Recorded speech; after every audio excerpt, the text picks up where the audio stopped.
আছে। আমার সিনিয়র নেতারা বলছে আসুন আসুন আসুন বাংলাদেশে আসুন।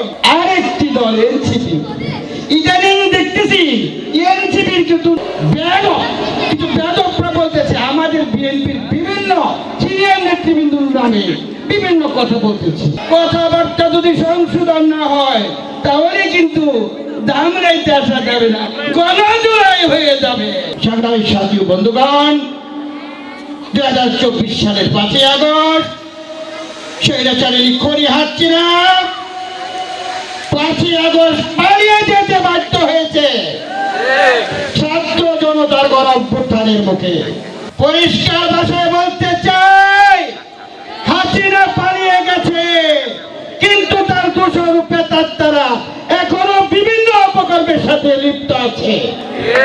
তাদেরকে অবশ্যই অনতিবিলম্বে আইনের আওতায় আনতে হবে।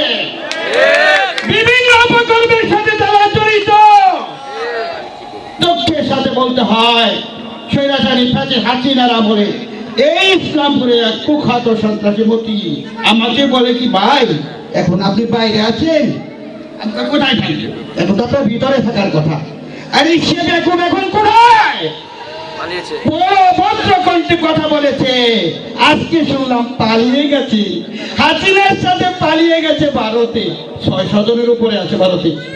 ভারতে এখন সবাইকে নিয়ে আনন্দ অগাধ লুটপাট করে বাংলাদেশে ধ্বংস করে দিয়ে হাসিনা সৈন্যবাহিনী নিয়ে তার পেতারদেরকে নিয়ে তাদের দূষরদেরকে নিয়ে ভারতে বসে এখন আবার টিভির সেই লাইফে আসতে চায়।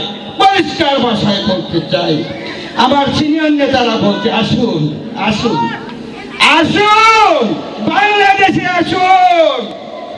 আরেকটি দল এনসিপি, ইদানিং দেখতেছি এনসিপির কিছু নেতারা মানে কিছু বেদকরা বলতেছে আমাদের বিএনপির বিভিন্ন সিনিয়র নেতৃবৃন্দর নামে বিভিন্ন কথা বলতেছে। আমাদের প্রধানমন্ত্রীকে কটূক্তি করে বিভিন্ন ধরনের কথা বলতেছে।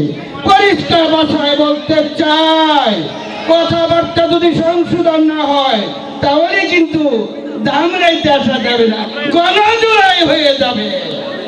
সংগ্রামের সাথী ও বন্ধুগণ, 5ই আগস্টের সকল যারা এই 5ই আগস্টে জীবন দিয়েছে প্রত্যেকের একটা মাগফিরাত কামনা করে আমি আমার সংক্ষিপ্ত বক্তব্য শেষ করছি।